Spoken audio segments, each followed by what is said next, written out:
This question is also directly picked up from your syllabus.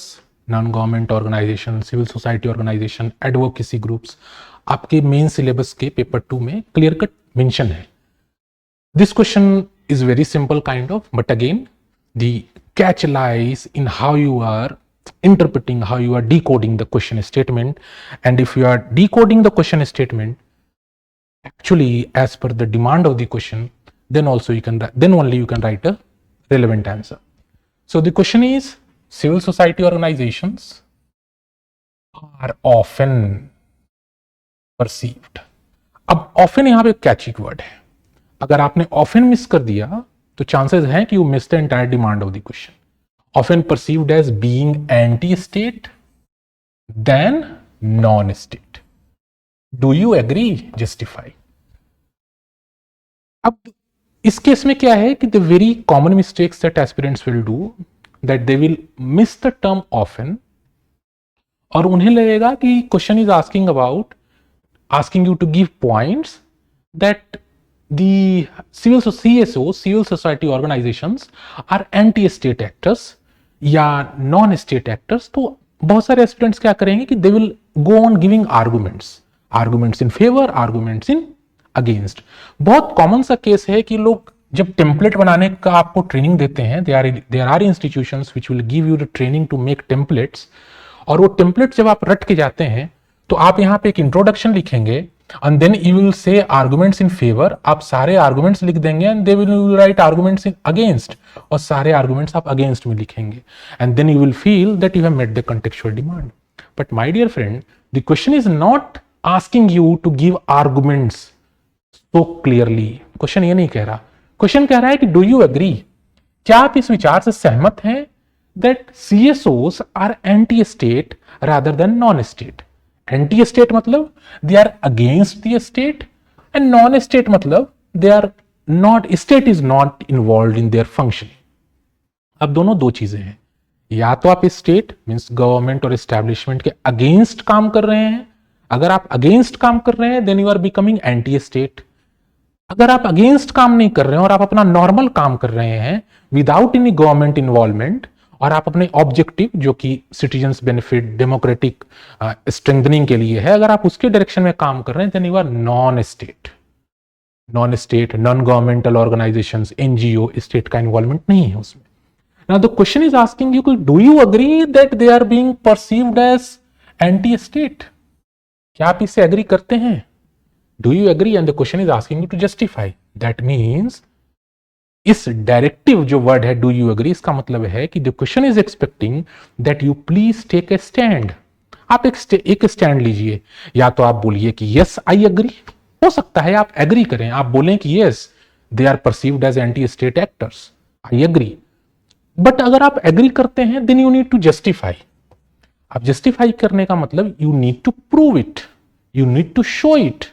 That if I am saying that CSOs are anti-state actors, then I have to prove it. Simple allegation देने से तो काम चलेगा नहीं, हमें मुझे prove करना पड़ेगा. And how can I prove? By giving facts, by giving reasons, by giving examples, by giving evidences, तभी prove करेंगे. The question is asking you, do you agree? तो या तो you say कि yes I agree, they are anti-state, or you say कि no they are not anti-state, they are non-state. And you give arguments, you give facts, examples, also arguments to support your point.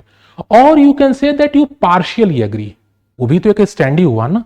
Either we are agreeing, we are not agreeing, or we are partially agreeing. है कि नहीं? हम दोनों view रख रहे हैं, करेंगे to some extent anti state है but to greater extent non state है. ये भी एक तरीके का आपका स्टैंड हो सकता है. बट जो भी स्टैंड ले रहे हैं आप, you need to give proper points, proper facts, proper examples and proper arguments, and then you can give a conclusion. So this was part of brainstorming. इस तरीके से you need to brainstorm your question statement before you start writing an answer.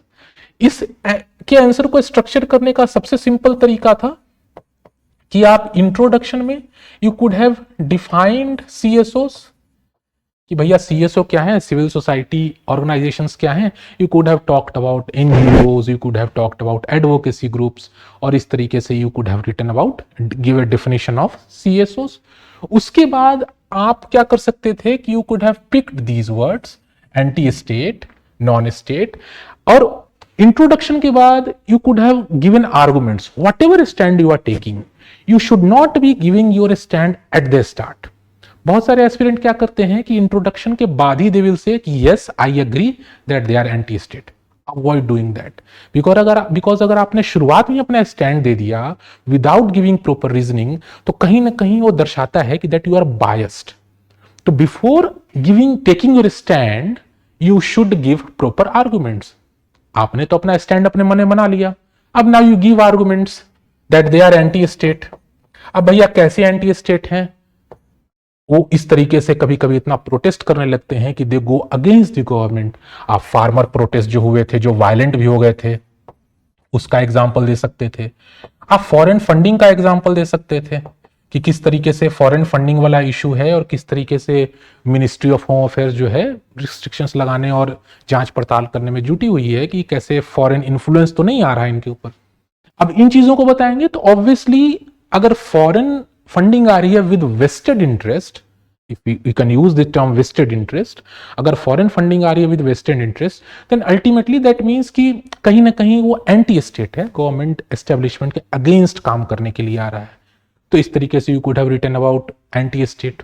You could have given arguments also about non state, कि नहीं भैया ठीक है वो ले रहे हैं, फॉरेन फंडिंग आ रही है, but still they are non state because government intervention is not there, government is not involved in their functioning. Then you could have also written about कि फॉरेन फंडिंग या जो भी आ रही है still they have their role in as advocacy group. आप RTI act के passage का एग्जांपल दे सकते थे, किस तरीके से आरटीआई में या ग्रास रूट लेवल पे अगर कोई if there are any issues being faced at the grassroots level, how such advocacy groups are bringing it to limelight. You could have given this example and you could have said ki, no, they are also non-state actors. And then you need to take a stand. Do you agree? सबसे better है कि आप अपना stand balanced रखें, कभी भी आप yes और नो में ना जाएं, हमेशा आप पार्शियली एग्री वाला केस में जाएं। You could have written in the conclusion that there have been instances when the CSOs have been perceived as anti-state actors because of these issues, these evidences. But to say that they are anti-state would not be right. They have their own benefits in terms of strengthening of the grassroots democracy, in terms of fighting for the people, fighting for the issues faced by unvoiced, ठीक है, कमजोर लोगों के vulnerable sections. And they are perceived anti-state only when they are actively acting against state interest or against the establishment. इस तरीके से you could have balanced it out and then you gave your opinion also, you justified also with these points and you have taken a stand as well. ऐसे एक answer लिखना that also in 150 words would certainly have fetched you really good marks. See you in next session.